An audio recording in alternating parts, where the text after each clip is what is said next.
Hare Krishna. Welcome to class number 13 of the second canto, Srimad Bhagavatam study. This is our final class of the second canto. We're going to wrap up the 10th chapter of the second canto, and then we're going to take whatever time we have left to take any reflections. It's been an amazing journey. It's a great canto, and we're going to just kind of like glide through it together. And to support that, we're going to dive into the holy names. Haribol.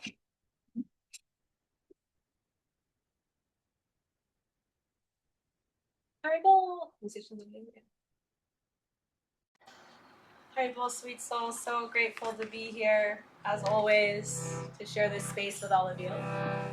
So we'll start with a clearing breath, just to try to release a little of the day, and whatever may distract you, and to drop in together. Inhale, sip the breath in. Exhale, clear it all out. And our opening prayers to get us into the mood and the mindset and the reminder of gratitude for all the mercy, the grace we've been given from the teachers in our lives, for giving us the torchlight of knowledge, removing the darkness of ignorance. Take a deep breath and fill up.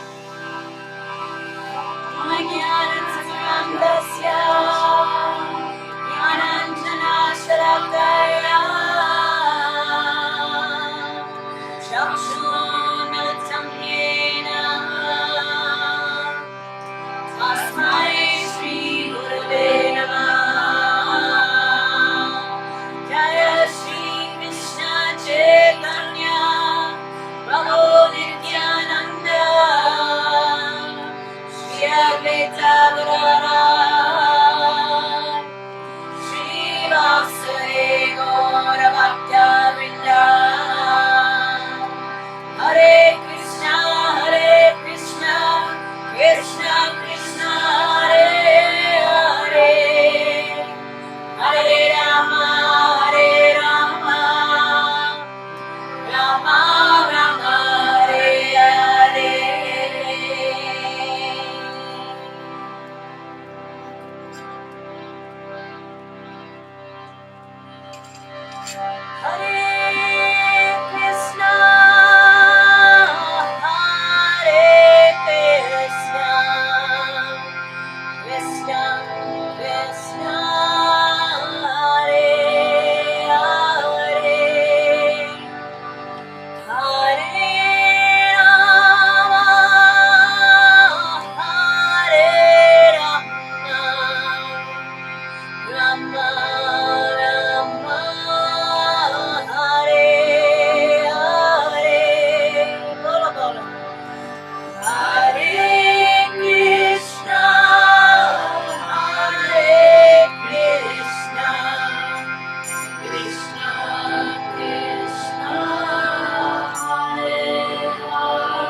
Let it all out. Hare Rama,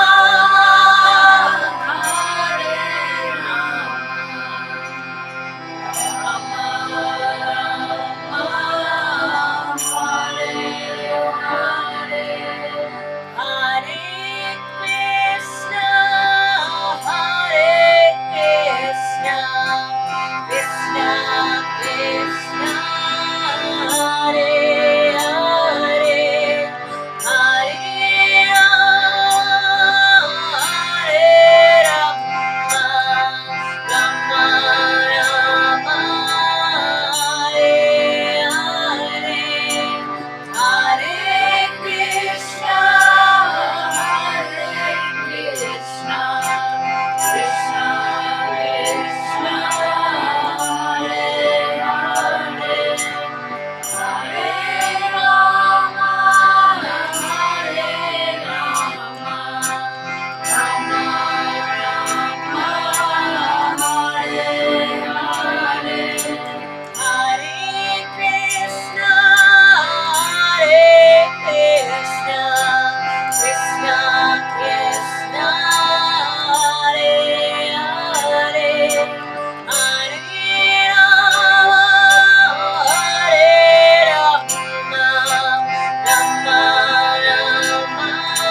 Bhagavatam. All you have to offer.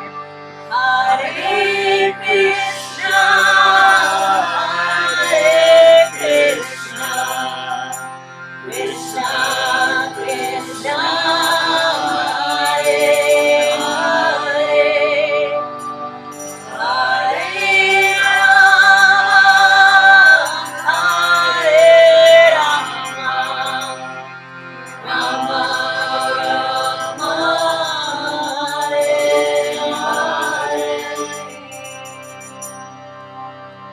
Shri Shri Krishna Bhagavan ki, Shri Chaitanya Mahaprabhu ki, Harinam Sankirtan ki, Imam Bhakti Sangha and beyond ki, Shastra Study Group ki, Lord Premanande, Hari Hari Ram.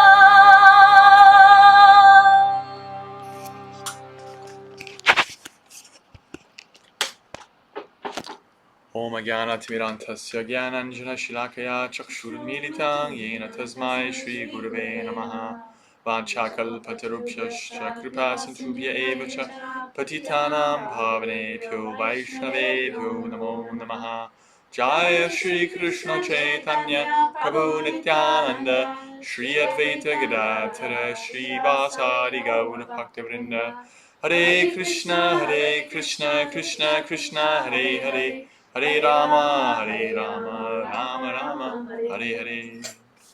All right, Hare Krishna. Yeah. So, great to see everyone. Great to be with all of you. We're gonna finish the second canto today, Krishna willing. That's the plan, and it's exciting. Let's have like maybe one reflection to start us off, and then any other reflections you had on whatever you read or heard from the last week. Our previous class, we can add on at the end because we're going to have reflections on the whole canto when we finish our reading. So it's a bit of a shorter reading today, and to leave room for reflections on the whole canto too. But let's just start the ball rolling. What stood out for you? Anything that you heard from last week or read? Okay. Yeah. I think you, is it echoing? No, it's good. No, okay, sorry. What stood out to me was, Krishna's mercy, the idea that we have creation allows conditioned souls to have one of two paths, either to continue to lord it over material creation or to actually strive to go back to Godhead. Now, those are the two paths, and creation is made for that purpose.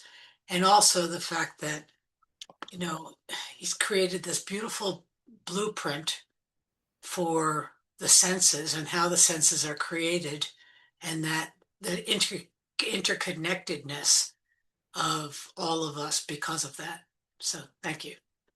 Thank you. Beautiful. Very nice. All right. Let's dive into the balance of the 10th chapter, and then we'll take any more reflections on anything from the second canto. Yes? Sure, one thing it feels like so long ago, because last week we had Rukmini visiting. I was trying to get my bearings, and anyway, but something that I have written down that really struck me, and I really just felt from our time chanting, how bhakti is all purifying. And it doesn't matter how pure or unpure you are, or you think you are. Everyone can practice. Everyone, anyone, anywhere, anytime. And it really works. Like, at least we were feeling like a little frazzled and tired, and then we chanted, and then we just chanted together, and it's just like, wow, like I feel more purified just from that, what to speak of a lifelong sadhana and service. It's like, it just really works. We'll get back to that, because that came up a couple times. What part of the canto was that in your notes? That was from verse 35 in chapter 9. Yeah. So it was 2 classes ago. Yeah, and it's also kind of like echoing what was said. I'll pull a verse out at the end. It's one of my favorite verses that really talks about it doesn't matter how pure you are. And it's kind of how the canto begins, which feels like a long time ago. But we're going to go back to that first part of the conversation, the first questions that Parikshit asks of Shukadeva, and what happens, what's brought out there. Yeah, thank you. Amazing.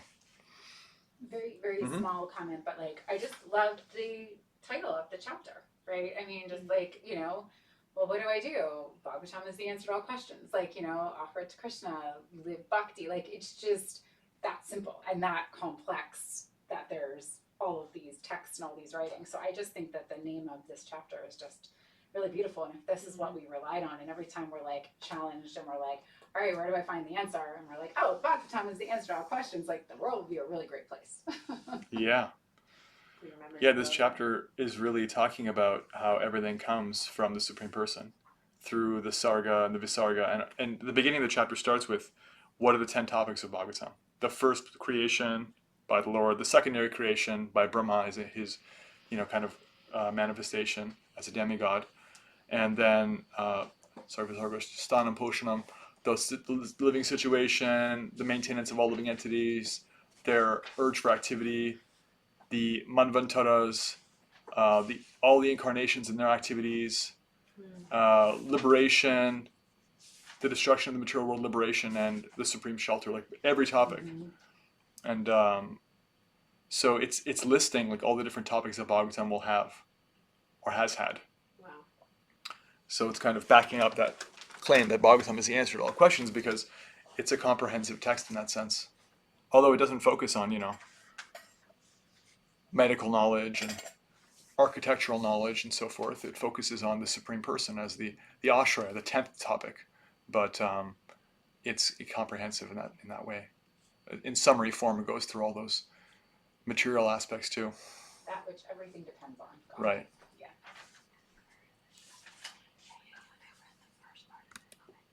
All right. Let's pick up. We're on verse Canto 2, chapter 10, verse 33. Thus, by all this, the external feature of the personality of Godhead is covered by gross forms, such as those of planets, which were explained to you by me. So right now we have the speaker is Shukadeva Goswami, and he's talking about how he has been talking about so far about the Sarga, the primary creation of the Lord, and how all the different material elements come from that. And now we're getting into the Visarga, the secondary creation. Like, parents give you Lego blocks and you make something out of it. And you didn't make the Lego blocks, but you make the thing that's made out of it, right? So the Lego Corporation is the Sarga.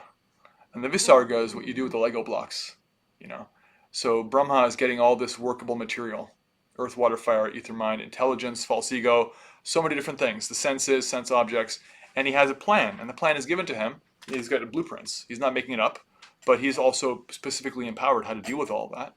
And so that's called the Visarga, the secondary creation. That's kind of the section of it that we're walking into now. Verse 34. Therefore, beyond this gross manifestation is a transcendental manifestation finer than the finest form. It has no beginning, no intermediate stage, and no end. Therefore, it is beyond the limits of expression or mental speculation and is distinct from the material conception. Purport. The gross external body of the Supreme is manifested at certain intervals.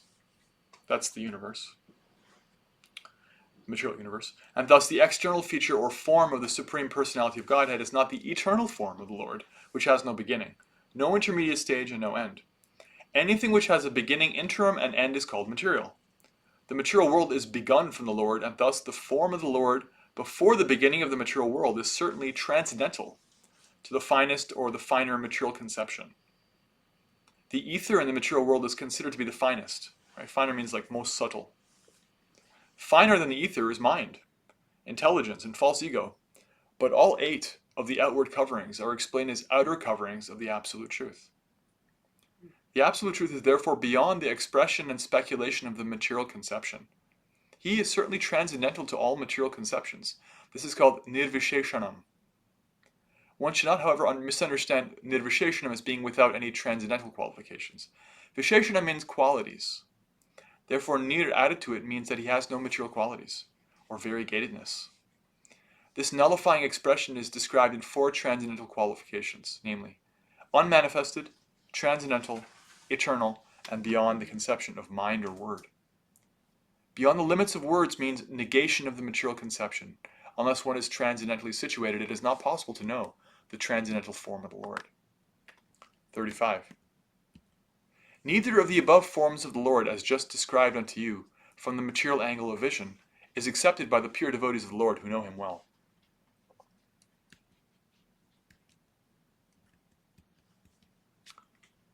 36. He, the personality of Godhead, manifests himself in a transcendental form, being the subject of his transcendental name, quality, pastimes, entourage, and transcendental variegatedness. Although he is unaffected by all such activities, he appears to be so engaged. From the purport, whenever there is a need of material creation, the transcendental personality of Godhead accepts forms in the material world for creation, maintenance, and destruction.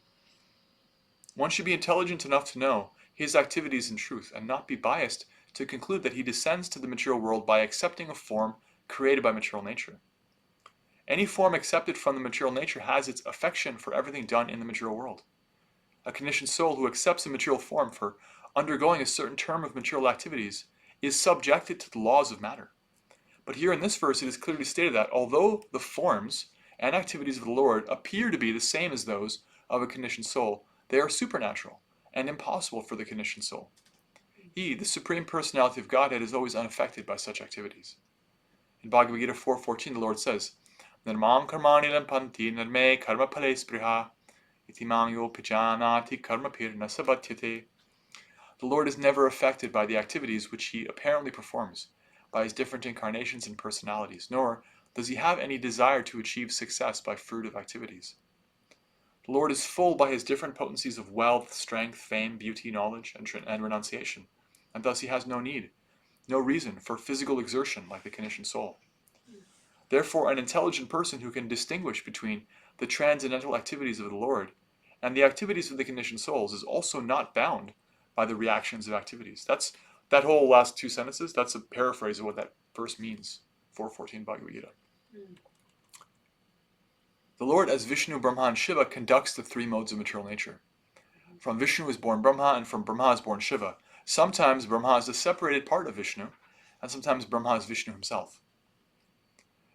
So this refers to how, generally speaking, the post of Brahma, it is a post overseeing the mode of passion, taking charge of the secondary creation, is populated by a single jiva, a living entity, effectively in the same category as any of us, but the most qualified living entity in that universe, one who is pious enough, purified enough to be entrusted with that task. If, in the case that there is not such a living entity available, Krishna actually, as Vishnu, his direct incarnation, takes the role himself. So, yeah. So, technically, a soul in this Sangha, yeah, sure, being reincarnated, absolutely, as Brahma. Mm-hmm. Wild to think about. It's a heavy responsibility. It's just another devotional responsibility. I mean, devotees can do anything practically. But that's a post that's generally occupied by a living entity. But in case it's not, Krishna backs it up. So that's what Prabhupada's talking about. You don't see that in many places. This is a technical point because it doesn't come up very often, but in case that was confusing. Usually you'll just say that Brahma is a jiva. Thus, Brahma creates the different species of life all over the universe, which means that the Lord creates the whole manifestation either by himself or through the agency of his authorized deputies. 37 to 40. So now we're getting to the explanation of the Visarga.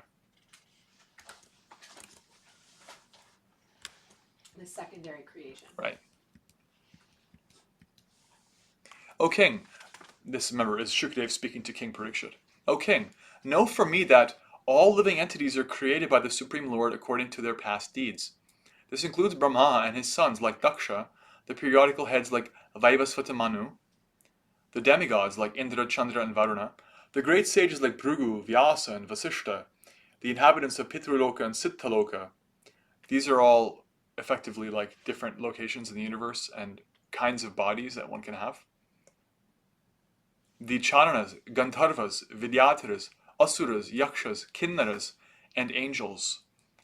The serpentines, the monkey-shaped Kimpurushas, the human beings, the inhabitants of Matruloka, the demons, pishachas, ghosts, spirits, lunatics and evil spirits, the good and evil stars, the goblins, the animals in the forest, the birds, the household animals, the reptiles, the mountains, the moving and standing living entities, the living entities born from embryos, from eggs, from perspiration, and from seeds, and all others, whether they be in the water, land, or sky, in happiness and distress, or in mixed happiness and distress. All of them, according to their past deeds, are created by the Supreme Lord. If you look in the word for word, if you're curious about these, you can get some detail. For example, Apsara, the beautiful angels of the Apsara planet. They're angelic, quite known for their transcendental, not transcendental, material, but very refined material beauty. Kimpurusha, the monkey-shaped inhabitants of the Kimpurusha planet. I believe that includes like Hanuman and his people, right? Vetala, the jinn. So like kind of like spirit. Jinn, of course, is an Arabic word. They're described in the Quran. But all these wild varieties of living entities, it turns out that the universe is much more interesting than you could even guess. They're mentioned in passing here, because the point is they're all coming from the source. From the purport, the varieties of living entities are mentioned in this list, and with no exception, from the topmost planet down to the lowest planet of the universe, all of them in different species of life are created by the Almighty Father, Vishnu. Therefore, no one is independent of the Supreme Personality of Godhead. In Bhagavad Gita 14.4, the Lord therefore claims all living entities as his offspring in the following verse. Sarvayonishu kaunteya murteya sampavantiyah tasam brahma mahadyonir aham bija pradavpita. The material nature is compared to the mother.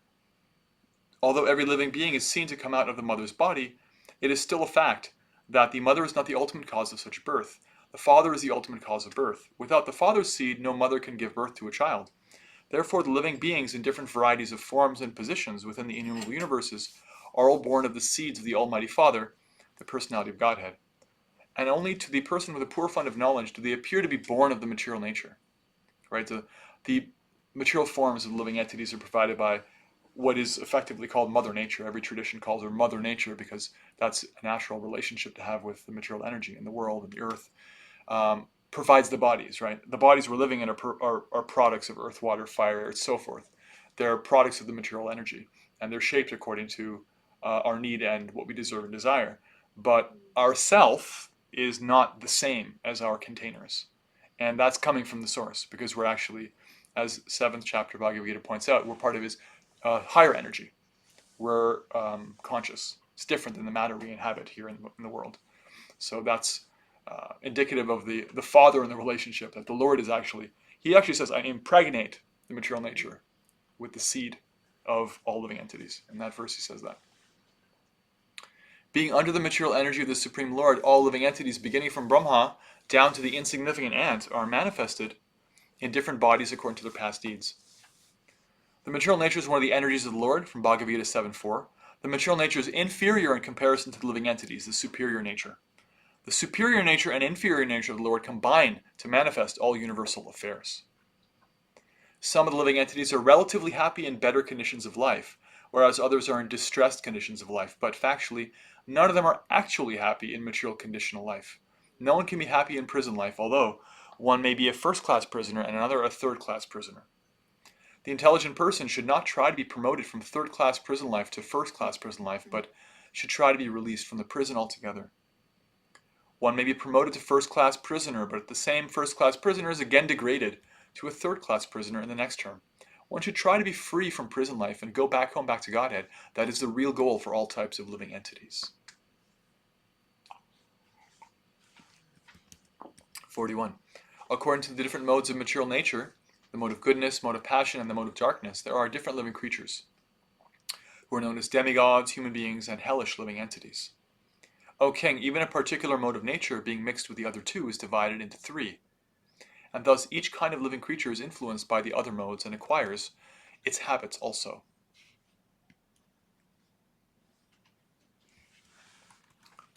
From the purport.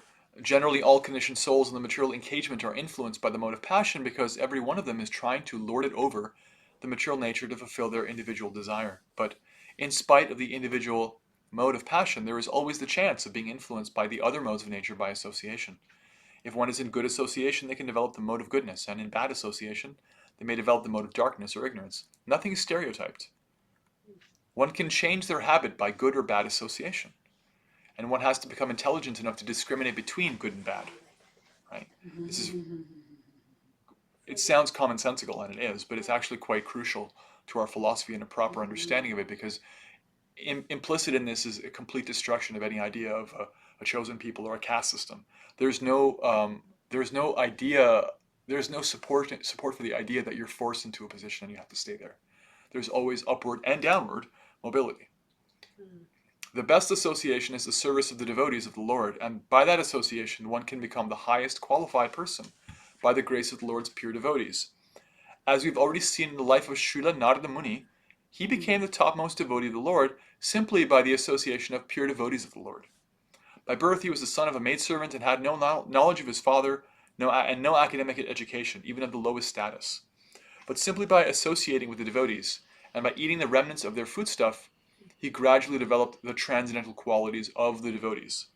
By such association, his taste for chanting and hearing the transcendental glories of the Lord became prominent. And because the glories of the Lord are not different from the Lord, he got direct association with the Lord by means of sound representation. Similarly, there's the life of Ajamila, 6th canto, who was the son of a Brahmana and was educated and trained properly in the discharge of the duties of a Brahmana, but who in spite of all this, because he contacted the bad association of a prostitute, was put into the path of the lowest quality of Chandala, or the last position for a human being. Therefore the Bhagavatam always recommends the association of the Mahat, or the great soul, for opening the gate of salvation. To associate with persons engaged in lording over the material world means to enter into the darkest region of hell. One should try to raise themselves by the association of the great soul. That is the way of the perfection of life. 42. He, the personality of Godhead, as the maintainer of all in the universe, appears in different incarnations after establishing the creation, and thus he reclaims all kinds of conditioned souls, amongst the humans, the non-humans, and the demigods. From the purport, the Supreme Personality of Godhead, Vishnu, incarnates himself in different societies of living entities to reclaim them from the clutches of illusion. And such activities of the Lord are not limited only to human society. He incarnates himself even as a fish, that's Matsyadev, hog, Varahadev, tree, I haven't even heard of that one, and many other forms. But less intelligent persons who have no knowledge of him deride him, even if he is in human society as a human being. As we've already discussed in the previous verses, it is concluded that the Lord is never a product of the material creation. His transcendental position is always unchanged. He is the eternal form of knowledge and bliss, and he executes his almighty will by his different energies. Even if he is visible in the material world, the exhibition is only of his internal energy, for he is above the good and bad conceptions of this material world. In the material world, the fish or the hog may be considered lower than the man, but when the Lord appears as a fish or hog, he is neither of them in the material conception. It is his causeless mercy that he appears in every society or species of life, but he is never to be considered one of them. Conceptions of the material world, such as good and bad, lower and upper, important and insignificant, are estimations of the material energy.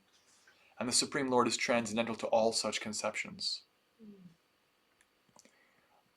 There is no difference between Lord Sri Rama, Lord Sri Krishna, and his incarnations as a fish and hog. He is all-pervading and simultaneously localized at any and every place. But the foolish person with a poor fund of knowledge, for want of that param bhavam, superior nature of the Lord, cannot understand how the Supreme Lord can take the form of a man or a fish. One compares everything to one's own standard of knowledge, as the frog in the well considers the sea to be like the well. The frog in the well cannot even think of the sea, and when such a frog is informed of the greatness of the sea, it takes the conception of the sea as being a little greater than the well. As such, one who is foolish about the transcendental science of the Lord will find it difficult to understand how Lord Vishnu can equally manifest himself in every society of living entities. Use that frog in the well analogy elsewhere. He uses it a lot. Yeah, he's quite fond of it. 43. Thereafter, at the end of the millennium, the Lord himself in the form of Rudra, that's Shiva, that's a form of Shiva, the destroyer, will annihilate the complete creation as the wind displaces the clouds. From the purport, the foolish conditioned soul who has taken this temporary world as a permanent settlement has to learn intelligently why such creation and destruction take place. The fruitive actors in the material world are very enthusiastic in the creation of big enterprises, big houses, big empires, big industry, and so many big things out of the energy and ingredients supplied by the material agent of the Supreme Lord. With such resources and at the cost of valuable energy, the conditioned soul creates, satisfies their whims, but unwillingly has to depart from all their creations and enter into another phase of life, to create again and again. To give hope to such foolish conditioned souls who waste their energy in this temporary material world, the Lord gives information that there is another nature which is eternally existent without being occasionally created or destroyed. Because everything in the material world is occasionally created and destroyed. And that the conditioned soul can understand what they should do and how their valuable energy may be utilized.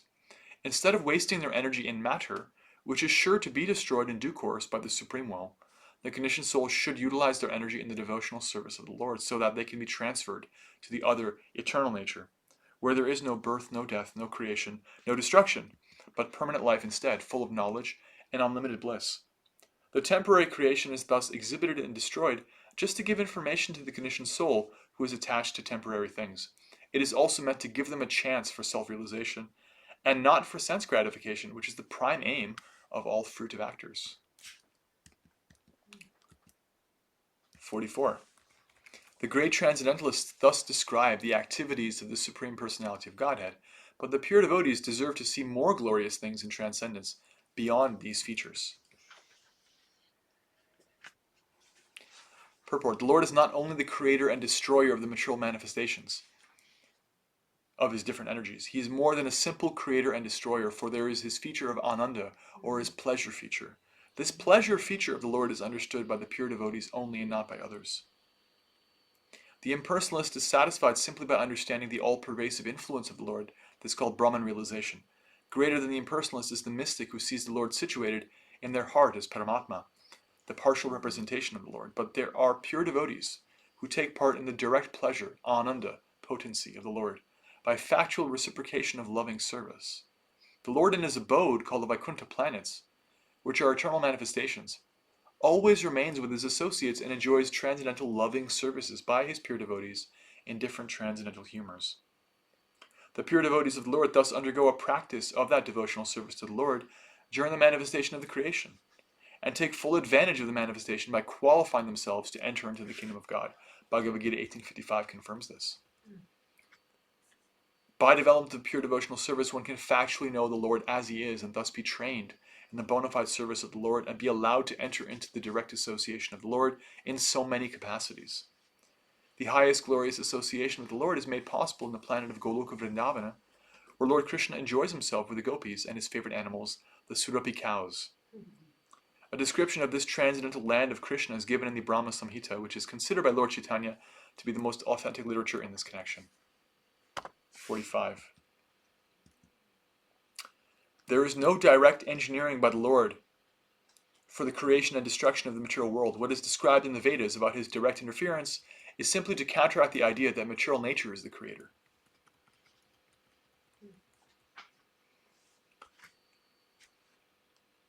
From the purport, inert matter is undoubtedly energy with potential to interact, but it has no initiative of its own. Srimad Bhagavatam therefore comments on the aphorism Janmadhyasya by saying Avijñaha and Svarat, i.e., the Supreme Brahman is not inert matter, but he is supreme consciousness and is independent. Therefore, inert matter cannot be the ultimate cause of the creation, maintenance, and destruction of the material world. Superficially, material nature appears to be the cause of creation, maintenance, and destruction, but material nature is set into motion for creation by the Supreme Conscious Being, the Personality of Godhead. He's the background of all creation, maintenance, and destruction, and this is confirmed in Bhagavad Gita 9.10.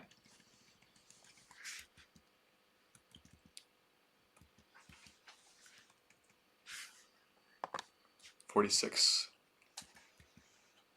This process of creation and annihilation described in summary herein is the regulative principle during the duration of Brahma's one day. It is also the regulative principle in the creation of Mahat, in which the material nature is dispersed. From the purport, there are three different types of creation called Mahakalpa, Vikalpa, and Kalpa. In the Mahakalpa, Lord assumes the first Purusha incarnation as Karanodikashaya Vishnu, that's Mahavishnu, Mhm. with all the potencies of the Mahatattva. Mahatattva is the combined essence of all the material energy. And the 16 principles of creative matter and instruments. The creative instruments are 11.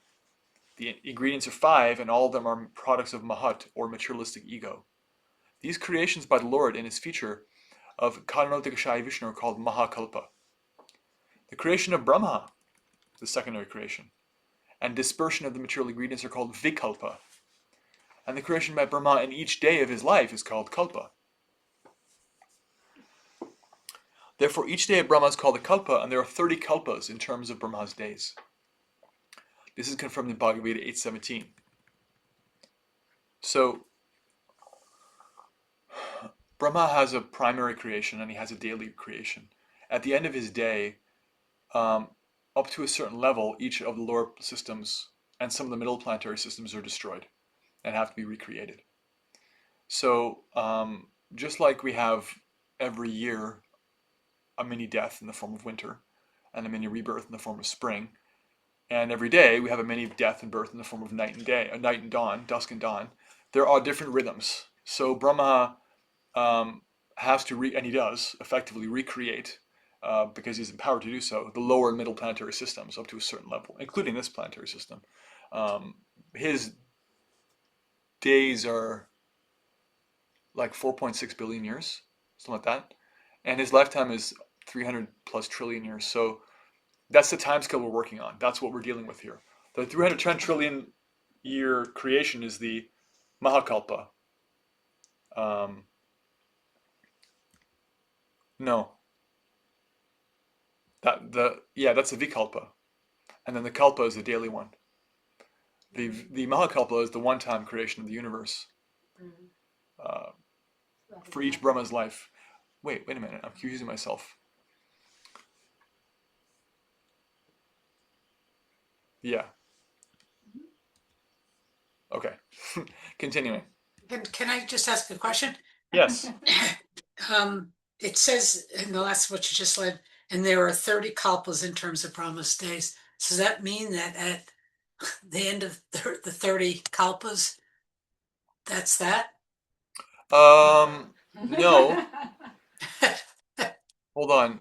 So I think Prabhupada quotes a verse in this purport about that. Yeah, there's a list. There's a long list of the 30 kalpas with Sanskrit names. So I'll just read. I'll shift to that part of the purport. It's going to answer your question, I think. No, that's a month. That's a month of his life. Those days are named. He lists them after quoting them from Sanskrit. They're quoted from the Prabhat Khanda, the Skanda Purana. Okay. And then he says, these are Brahma's days only, and he has to live months and years up to 100. By the context, this is me speaking now, not the purport. By Brahma's context, he lives for 100 of his years. But each of his years is such that one of his days is 4.6 billion years of our reckoning. And each of his nights is the same length. That's why he lives for 311 trillion years by our time scale, right? Mhm. So it's just that there's a list of his different days of the month. I'm not sure why. They probably have different features from his point of view, just like we have different features. Oh, it's my birthday. Yes. Oh, it's springtime. These are Brahma's days only. All right. So we can just imagine how many creations there are in kalpas only. Then again, there are vikalpas, which are generated by the breathing of Mahavishnu, right? As stated in the Brahma Samhita, jivanti loma vilajajigarandanata. The Brahmas live only during the breathing period of Mahavishnu. So the exhaling and inhaling of Vishnu are Mahakalpas, and all of these are due to the Supreme Personality of Godhead, for no one else is the master of all creations. I mean, if you look at like insects and stuff, some of them, they live and die in one night. Mhm. So this phenomenon is not actually outside of our experience. Like from our point of view, they're moving like so fast and they're gone. But from Brahma's point of view, that we're the same way. And so the insect's point of view, we're living for so long. Yeah, we're unmoving. We're so slow. Mm. And even from our point of view, trees appear to be quite slow. Mhm. Some of these trees are like a few hundred years old. Yeah.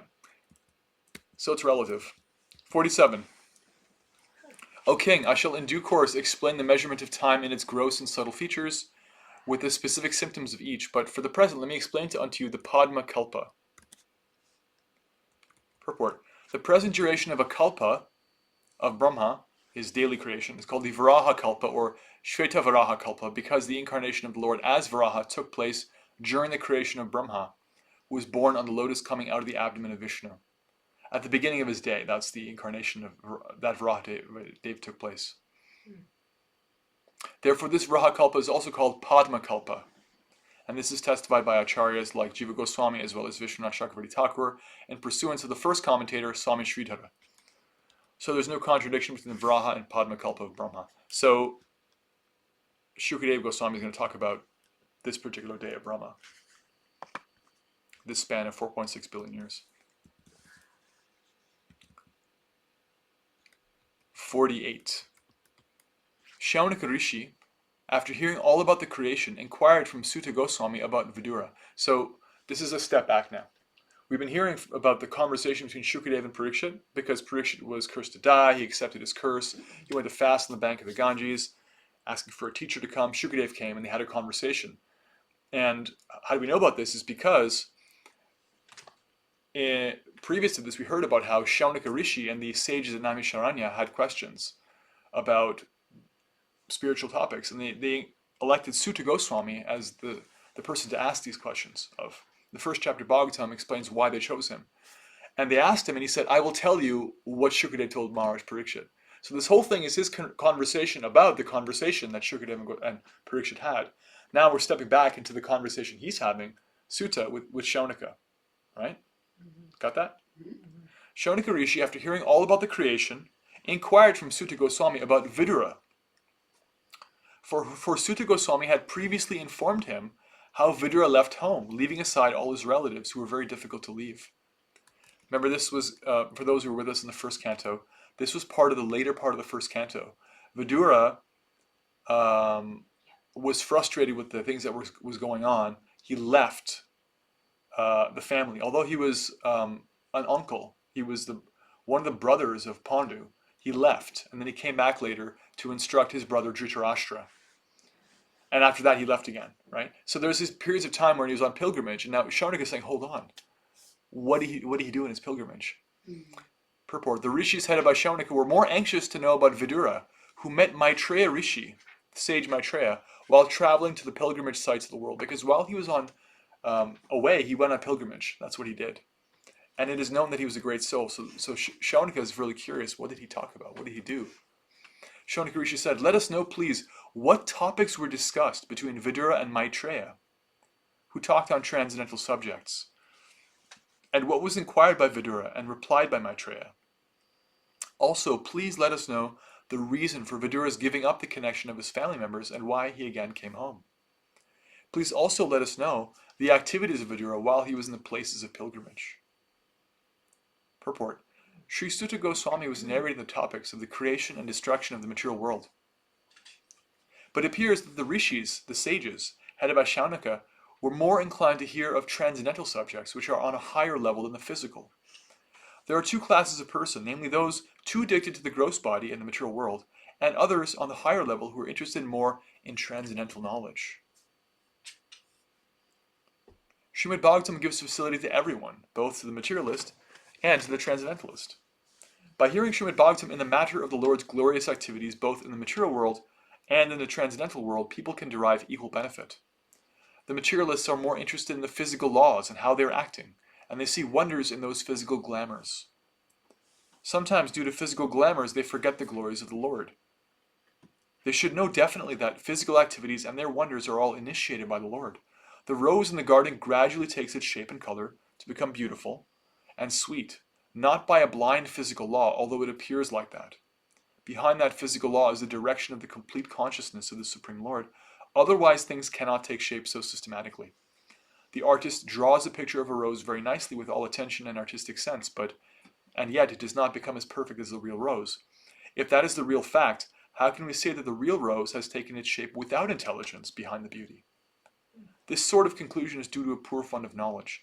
One must know from the above description of creation and annihilation that the Supreme Consciousness, being omnipresent, can take care of everything with perfect attention. That is the fact of the omnipresence of the Supreme Lord. Persons still more foolish than the gross materialists, however, claim to be transcendentalists and claim to have such supreme all-pervading consciousness, but offer no proof. Such foolish persons cannot know what is going on behind the next wall, yet they are falsely proud of possessing the cosmic all-pervading consciousness of the Supreme Person. For them also, hearing of Srimad Bhagavatam is a great help. It will open their eyes to see that, simply by claiming supreme consciousness, one does not become supremely conscious. One has to prove in the physical world that they have such supreme consciousness. The sages of Naimisharanya, however, were above the gross materialists and the false transcendentalists, and thus they were always anxious to know the real truth in transcendental matters as discussed by authorities. 51. Last verse of the canto.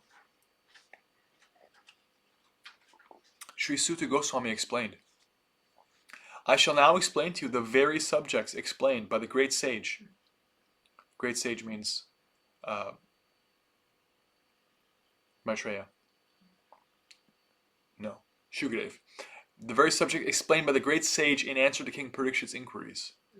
Please hear them attentively. Purport. Any question that is put forward may be answered by quoting the authority, and that satisfies the saner section. That is the system even in the law court.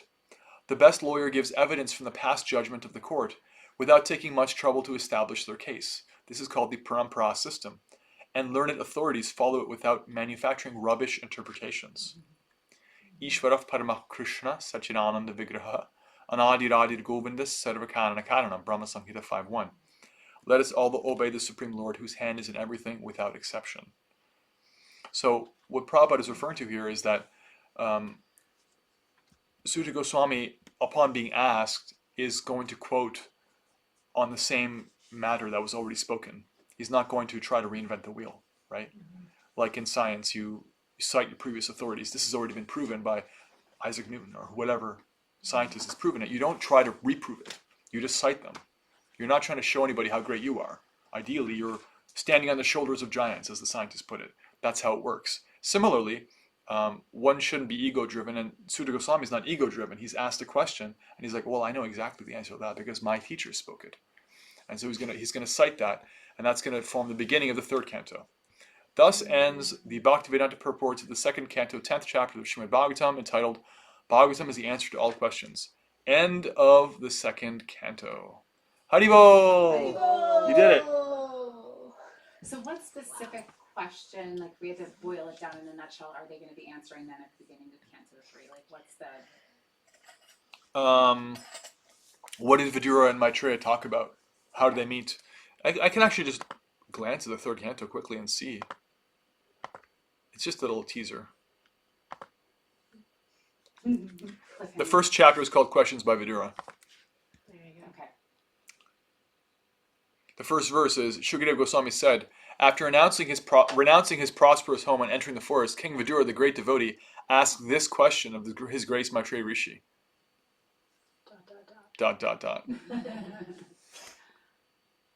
And the third canto and fourth canto are based on the conversations of Vidura and Maitreya. They're quite lengthy. Both cantos are 2 volumes in the English printing, and they go all over the place. They're very, very interesting. They go into Dhruva's life. They go into like Devahuti and Kardama and Kapiladev. They go into a lot of really, really cool stuff. And it's all based on the conversation that Maitreya and Vidura have, which itself may cite other conversations. It's one of the kind of core sections of the Bhagavatam as a whole. And I'm kind of sitting with what to do with this with our reading group after this. So we're taking a week off, and I'm currently leaning towards starting Canto 3. But we'll take requests, and yeah. Can you give what another option would be? Well, another option would be maybe to just, not just, but I was thinking it'd be really nice to go back to the Bhagavad Gita and see how we feel about all of that. Just to prove to all of us, in case there's any doubt, that these books are completely spiritual and dynamic, that after reading all these other books, it'll become a completely new book, the Bhagavad Gita. Well, it'll be like we've never seen it before. We read that as a group in what, 2023 Something like that, yeah. or 2024? 3, I think. Anyway, So we will take votes. we'll take Canto requests 3 or anything else. the Bhagavad. It's just that we've done the Krishna book, we've done Canto 1 and 2, we've done, Nectar of Instruction, Nectar of Devotion, Ishopanishad, Light of the Bhagavat. So, yeah. Anyway, Forward. yeah. You think Srimad Now we'll take Bhagavatam? any reflections, Srimad Bhagavatam? any questions, any reflections on anything that you heard on the entire canto. We went through a lot of different places, right? We heard a lot in the canto. What did you hear? Oh boy. Yeah. I can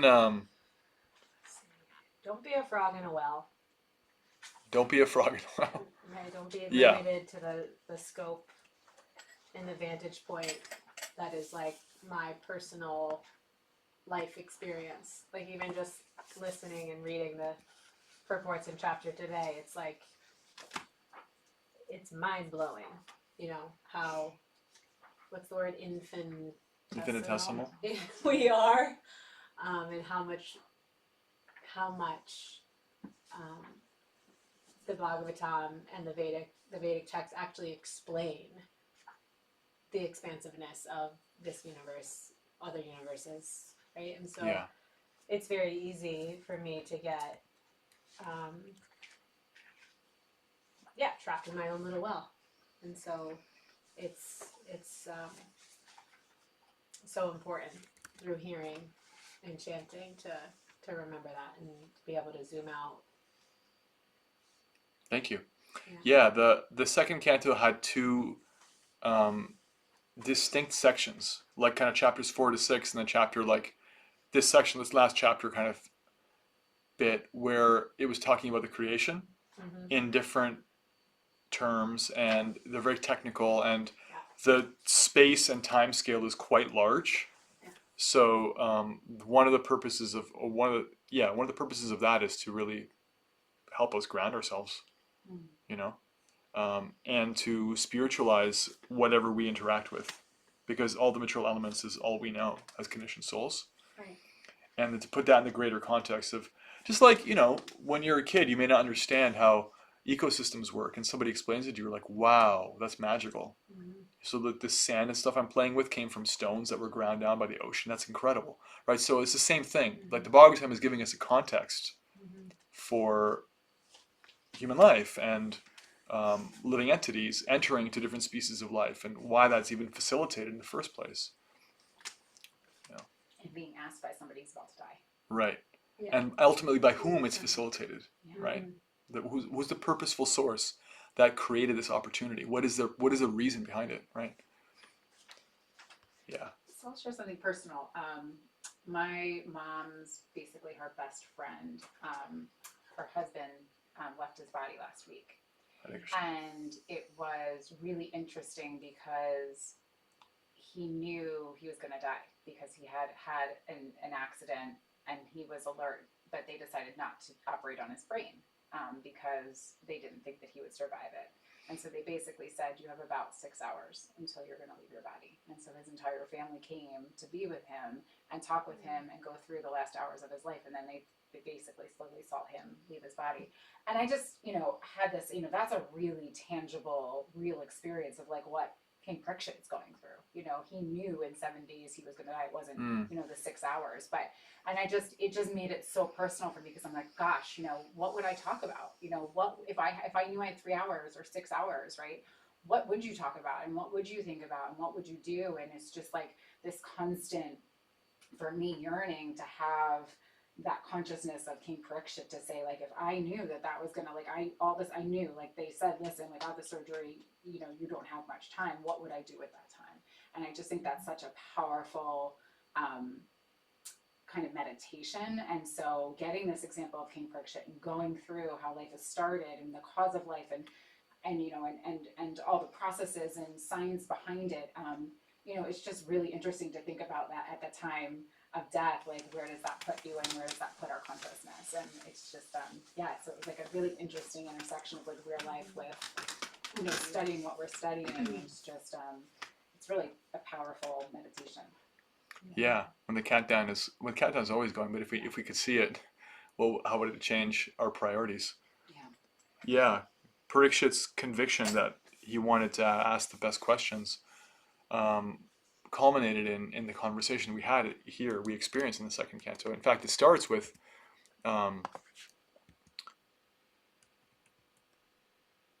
his questions at the end of the first canto. I don't remember what they are exactly. Let's look it up. I mean, I kind of do, but I don't want to. Again, we cite authority. We don't guess. The end of the first canto, he asks the following questions. He says,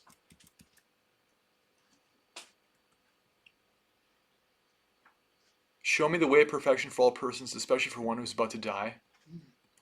Let me know what a person should hear, chant, remember, and worship, and what they should also not do." Those are his questions. And then Shukadev says, "Your question is glorious because it's beneficial to all kinds of people." This is the first verse of the second canto. "The answer to this question is the prime subject matter for hearing and is approved by all transcendentalists. Those persons who are materially engrossed, being blind to the knowledge of ultimate truth, have many subject matters for hearing in human society. O descendants of King Bharata, one who desires to be free from all miseries must hear about, glorify, and also remember the Supreme Personality of Godhead. The highest perfection of human life, achieved either by complete knowledge of matter and spirit, by practice of mystic yoga, or by perfect discharge of occupational duty, is to remember the personality of Godhead at the end of life." And that direct answer to Parikshit's question, effectively, like, it's just, there it is, there's the answer. You can almost just finish there. But because of that, it creates like a series of follow-up questions. Like, okay, well, what are the activities of the Supreme Person? And tell me more about him. And so that's what gives rise to the rest of the Bhagavatam. And at least from our point of view, this second canto. And he says here in the 11th verse, actually, the canto, "O King, constant chanting of the holy name of the Lord after the ways of the great authorities is the doubtless and fearless way of success for all, including those who are free from material desires, those who are desirous of all material enjoyment, and those who are also self-satisfied by dint of transcendental knowledge." So kind of like, what do we do when we have that, when we realize we have a limited amount of time? What should we focus on? That's basically that's what Parikshit asked. And so this is considered, everything we've heard is considered essential knowledge. It's like, if you have 7 days to live, hear this.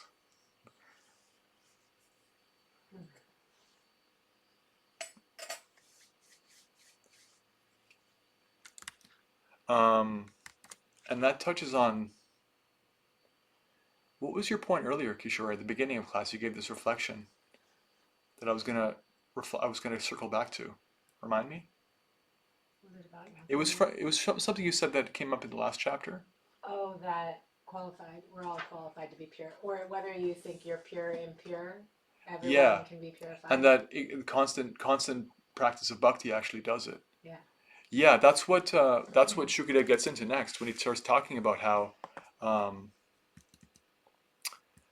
the practice of bhakti actually, it's all about constant hearing and chanting. And in the third chapter, this is kind of me reflecting on the canto right now, but this is just to give you all time to find your reflections. Okay, in the 4th chapter, verse 18. This is one of my favorite sections here. 4:18. Remember this verse? Prabhupada lists a variety of cultures. He says, Kirata, Huna, Andhra, Pulinda, Pulkisha, Abhira, Shumba, Yavana, members of the Kasa races, and even others addicted to sinful acts, can be purified by taking shelter of the devotees of the Lord, due to his being the supreme power. I beg to offer my respectful obeisances unto him. And the whole purport is about how it doesn't matter where you're born, what your culture is, what your background is, that from the point of view of bhakti, it's insignificant. Which chapter did you say that was? 2:4:18. That's repeated in 2:936 purport too. where it Oh yeah, says, Prabhupada quotes What it. I was referring to. Right. That's right. yeah, he said, That's therefore where there's no need to seek properly qualified candidates for discharging devotional service to the Lord. Let them be either well behaved or ill trained. Let them be either learned or fools. Let them be either grossly attached or in the renounced order of life. Let them be liberated souls or desirous of salvation. Let them be inexpert in the discharge of devotional service or expert in the same. All of them can be elevated to the supreme position of discharging devotional service under the proper guidance. yeah, and we can see how important that is to Srila Prabhupada. How much that's essential part of his mood. That he's quoted that again. And not just quoted that, but that's kind of like a linchpin, real foundational of how he's conducted himself in his life, coming to New York City, translating this, giving it to everybody. He really, really strongly believed in that. He had full conviction in that kind of that flavor of verse that this really is for everybody. So it's really, I was thinking about that when you're talking about it earlier, Kishore. I want to circle back to it because it's very, I find it very reassuring whenever anything comes up and my own shortcomings, real or perceived, to get in the way. I'm like, well, Prabhupada believes in me, and Shukadev believes in me, and Krishna does. So, like, hey, that's pretty good. It's not bad. Got that going. Thank you. Shakti's got her hand up. Hare Krishna. Haribol. So I'm also because I'm not able to read with you guys on exactly the same time during the summer because I teach in the park. I'm actually reading Canto 2. I'm in the beginning of it, and I love Canto 2, Chapter 1, and it's text 7. So it's the purport where King Parikshit, he says that he, mainly the topmost transcendentalists who are above the regular principles and restrictions, takes pleasure in describing the glories of the Lord. And then he goes on to describe, and then he talks about, in this translation, then it says at the end of Dwapara Yuga, and then he goes on to talk about all of these different parts of the Yuga, and then right after that, where there's all these pictures, if you stop, because I was like, oh, they're pictures, but I stopped and read all of the notes, and it brings you really like, at least it brought me like right here, like, okay, there's the Supreme Personality of Godhead, Lord's, his magnanimous, and there's yoga, the meditation of yoga, then Brahma, sat in meditation, then the 10, the 10 most prominent pastime incarnations of Krishna. So I just thought like this was such a, and then he talks about Hiranyakashipu, Lord Vraha, like all of these things that we hear about in the Mahabharata and other books. But it brought me back to like, to like almost like a beginning point for me to sort of like even though that obviously it's not the beginning because it's Canto 2, but it brought me to a beginning of where Maharaj Parikshit he is dying, and yes, all of the things that are happening with, like even the meditation about how he will meditate and things that he will do to prepare himself for death, through this meditation, through through all these different, things that they point out in I don't want to read the whole purport, but in the purport. And so I just found it really I found it really grounding. I found it really like I don't know, like in a way, like people, I don't know that I never really thought of like what's going to happen when I die. That wasn't really something. Some people I guess think about it, some people don't. I don't know. And even with this happening, being in Krishna consciousness, I've never really I never worried about it. I always felt that was one thing that as soon as I kind of took hold of Krishna consciousness in my heart, in my soul, I didn't worry. I didn't worry. I always felt like I'm gonna be okay. I know what I'm just gonna I'm gonna chant Hare Krishna. And I when I'm driving, if no one's in the car, I'm gonna chant Hare Krishna, because what if somebody hits me? I'll be chanting Hare Krishna, right? So I have like, so I when I read this, it sort of like I felt like I was sitting in a seat and really understanding and taking on this whole transcendental mood, I Mm. guess, so to speak, of King Parikshit in this moment of his life. And it was really, I don't know, I found it really spectacular. Like like I know it seems like maybe it shouldn't be. I don't know. Maybe not with you guys, but I thought, like, yeah, you go, King Parikshit. Like, I got you. You know, like, I'm there. I feel you. I'm in that mood, and I like the mood. And then it just talks a lot about the perfections, and so there's so much nectar in this, like, text 7, and then all of the pictures. If you read all of the under, like, all of the little comments before you get to text 9, it's like, wow, like, okay, that was just like such a great, I don't know, it was a great nugget for me, a lot of nectar Yeah. for me. I don't know if anyone Yeah, else. Prabhupada called these, and the artwork was specifically directed by him, so it wouldn't be. It's not, none of it is whimsical, but he said they're little windows to the spiritual world, right? They're or in some cases the material world when you're talking about like pictures of cosmology and stuff. So they're quite powerful, you know, to look through. Definitely. Do you want to maybe pass the canto over and I can show it on screen? Some of the artwork here. Right.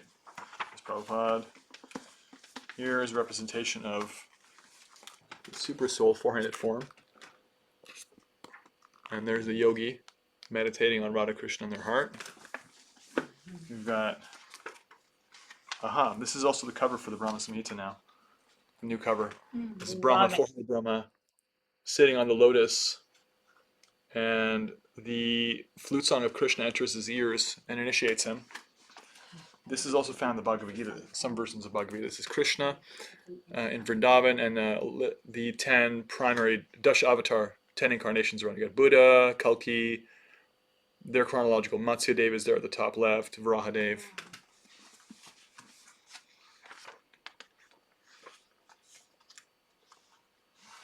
This is Narada approaching Brahma, which forms a large part of this canto's questions and answers. Here's Mahavishnu resting in the causal ocean, and all the universes emanating from his body. From the pores of his skin, each each orb of the universe is emanating and coming back in with each of his breaths. Varahadev, who's listed in partial list of incarnations, fighting with Hiranyaksha, the brother of Hiranyakashipu. There's Nrsingadev, also the list of partial incarnations. Famous piece of art. Eviscerating Hiranyakashipu. This is a reference to the Gajendra pastime. Krishnagarbha comes to answer his prayers. Here's Sita Ram, Lakshman Hanuman. They're also, this is all from the 7th chapter. 7th chapter is all in a list of incarnations with specific functions. I don't know if it's really coming through. These may not be perfectly focused, but there's Krishna and Balaram. So Krishna's pastimes in Vrindavan are given in summary form. Here's Krishna sitting on top of the slaughtered Putana Devi after sucking her milk and killing her. Here he is under the Shakatasura cart. Here he is killing Kamsa? No, Shankachuda. Shankachuda, Krishna and Balaram once were singing with the gopis. The Vishwanath's commentaries say that they were singing a duet in which they hit all the notes. So literally, they hit every note of the musical scale, he says. It was very beautiful. And Shankachuda came. He had a big jewel in his crown. You can see it. And because Krishna and Balaram were the gopis, this Shankachuda was quite, he wanted to take them for himself, the ladies. And so he tried to herd them away. And so Krishna and Balaram ran after him. And then he let them go, and Balaram stayed with the ladies and protected them, and Krishna went after him, and from behind he punched him, killed him, and the same stroke caught the jewel that fell from his turban, and before it hit the ground, or got bloody with his decapitated head, and claimed it, and came back, and he wanted to give it to Radharani, but he didn't want to make anyone else jealous. So he gave it to Balaram and said, you do with it whatever you want. So no one would get jealous. And Balaram later went to Radharani because he knew his brother's heart. So that's mentioned in the 10th canto. Here's Kalki. Kalki avatar. He hasn't appeared yet in this yuga. Not due for another couple 100,000 years. He's a bit of a janitor avatar. He cleans up the mess we made. Resets. Hopefully we will not be here. Just like when you have kids in the hall, you know, and they leave the classroom a mess, they leave the school a mess. The janitor comes up, is like, oh, those rascal kids, and what, cleans up all the vomit and whatever. That's Kalki. Glories to him. Samantha, you have your hand up? Christina had. Yeah, Samantha, and then Christina. Samantha, Go ahead. Thank you. Just real quick, I looked up, I'm not sure if it's correct, but when you were talking about the tree avatar, or incarnation, I saw, I don't know if this is right, but I saw Vamana and I saw fifth avatar, and that it's a peepal tree, a fig tree. Where'd you see that? Google. Google G. Okay. What does Google give us a reference for that? I didn't have time to fact check. I was really trying to pay attention. Okay, because I'm I not haven't heard sure. I that, don't but know. maybe it's entirely Okay. possible. Thank you. The other thing that I could have possibly also made up is that I feel like somewhere in there, it was very small and brief, but that we heard the origins of the expression "lord it over." I don't know if it was in a purport or in the actual text, but I'd always heard it said lord it over someone. But somewhere in there, it was actually used in context, and it was interesting. Yeah, the living entities trying to lord it over the material energy. Thank you. Prabhupada was fond of that turn of phrase. Yeah. Good stuff. Christina? Yeah, so I don't know what verse it was. It was in chapter 10 that we reviewed tonight, and it's similar to the frog in the well.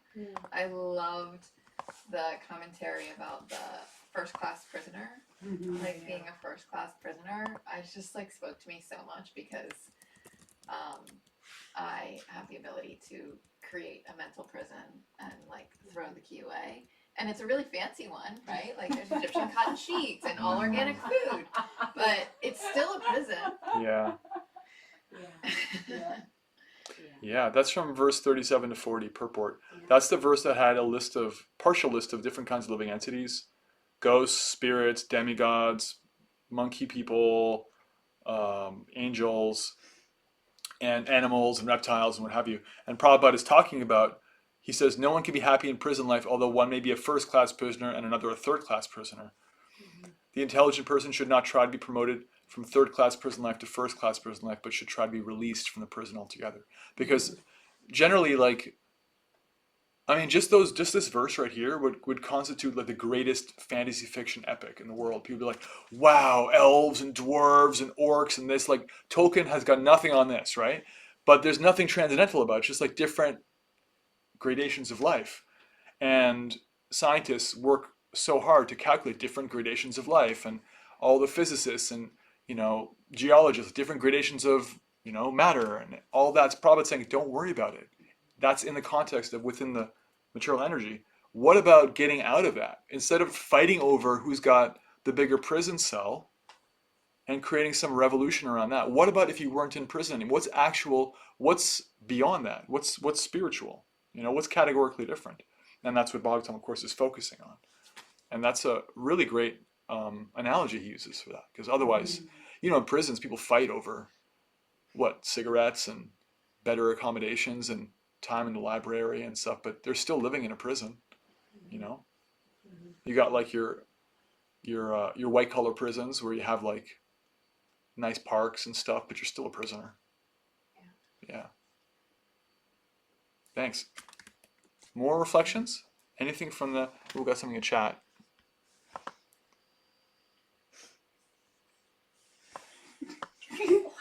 next line. All right, because so Samantha's quoting from the Bhagavad Gita 10:26.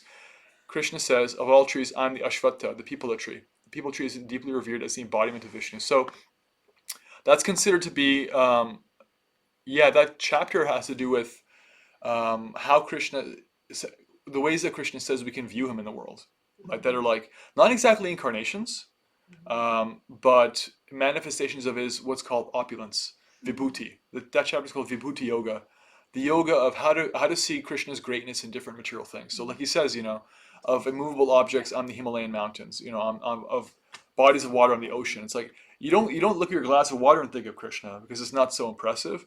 But if you ever go to the ocean, like, wow, this is far out, right? Or if you see like a banyan tree, right? That's what's being referred to, I think, here. The Ashvattha, the banyan tree, those things are super far out. They have roots that become branches, and they can go on for like half a mile, and they're all over the ground, and it's just like unreal. There's a whole ecosystem of insects and birds in them and stuff, and that's like, it's still material. It's not exactly spiritual, but it's like the coolest of the trees, right? Or among beasts, I'm the lion, he says. I mean, if you ever heard like a lion's roar, there's nothing like it. It's terrifying. They got some kind of crazy power to just scare you witless with their roar. And Krishna's saying, like, I'm just like, I'm. You can find me in all these great examples of the different material categories. So that's the context there. It's not actually a tree incarnation, but kind of like the best of all trees. There's an alternate version on Google G with the fig tree, and I'm going to get to the bottom of this week and put it in the reflections. Dive around, look for it, and try to find the. Remember, Google is just all the LLMs and all the search engines are just like aggregators of knowledge. But if you dig, you can find what the reference is coming from. So eventually, I'll dig. If it's legitimate, you'll find like some Purana somewhere said something, right? There has to be some Shastra that says it, or an Acharya. Otherwise, Thank you. But we have Prabhupada saying that Krishna does appear as a tree, and there are there's a verse in the first canto, chapter 2, text 34, that says the same thing, that Krishna appears in all forms of life, although this is inconceivable to the living entity as a human. And Prabhupada briefly talks about it in the purport, because he only had a few years on the planet to give us bhakti. He didn't have time for all the tree incarnations and that. But we can trust, based on his summary presentation, that Krishna does not just appear as a boar and a fish and a human, another kind of human, and a woman and this and that. No, he also appears in whatever species. It's a pretty far out principle. I mean, if you ever read like Watership Down by Richard Adams, the rabbit culture, and they have their own rabbit religion. They have a rabbit god, a trickster god who like Rare. Yeah. And That's all I can say is rare. The story of they tell stories about the rabbit god who's like always getting in and out of trouble. And I read that when I was a kid. Like, this is a pretty cool story. Then I read the Bhagavatam. I was like, oh my goodness, Krishna actually is trying to reclaim everybody, not just the ones who happen to have 2 legs and 2 arms and 5 fingers on each hand. And it's like, yeah, the rabbits can also have the best of rabbits appear among them. It's like and then Prabhupada says, although this is inconceivable to the living entity as a human, we can't understand how that could possibly make any sense. And yet Krishna is doing it. So. And how fortunate are we to be able to hear this? Yeah. As humans who are seeking to gain this knowledge. Whereas I went to the giant sequoias, saw the giant sequoias, and I came back and was talking to somebody who was a devotee, and it was like, it was unbelievable. The silence, it sort of absorbs sound, and it was very, and they were like, oh, I wonder what that spirit did to have to stand there for 1,000 years. I was like, oh, I never thought of that. This isn't such a great thing, poor thing. That soul is stuck for thousands of years standing there. So it's like, oh, it's a different perspective. Yeah, chant for it. Thank you. Yeah. In chapter 7, we had the list of incarnations. Chapter 9, we had the Chatur Shloki, very deep, thick philosophical verses. What Prabhupada used to focus on and prove really effectively through quoting different sources, the personal conclusion about Vedanta and refute the impersonal. So those are some kind of highlights for me. We have to pause now, unfortunately. Amy has gone. Okay, we can't stop now. If Amy's got something, then we got to hear from her. So So this is way back in class 4. Mm. A reflection I had is, what good is human life if we are not in service to the Lord? I bow down to Lord Sri Krishna, the complete form of all material and spiritual existence, the leader of all living entities, immeasurable, unlimited, all-expansive, and always available as an associate to all his devotees. I offer my respectful obeisances over and over again to the Lord. Jai. Was that Prabhupada that wrote that, or did you write that? No, I think I took it right out of the purport. Amazing. Just like these little words. Well, that's a great phrase to end on right there. Yeah. So, Thank you, Amy. Srimad Bhagavatam, Canto 2, Ki Jai. Bhagavatam Study Group, Bhakti House and Beyond, Ki Jai. So please Super excellent. share your reflections in chat some more, and your research. Samantha and anyone else who wants to research, and does unlimited. This philosophy is unlimitedly deep. You can search around and see what else Shastra has to say, Prabhupada has to say about these things, and give your votes or your preferences. If you're interested in Canto 3, that'll help me. If I hear like we have this many people who want to do Canto 3, I'll be okay. Give them what they want. Hare Krishna. Srila Prabhupada Ki Jai. Thank you all so much. Hare Krishna, Krishna Krishna, Hare Hare. Hare Ram, Ram Ram, Hare Hare. Thanks so much for those who are tuning in on YouTube and who are in and out of the classes whenever you can come. That's amazing. We love hearing you and your reflections in the chat and knowing that you're there. Okay. Shami Praski. Strong. Hi. Haribol.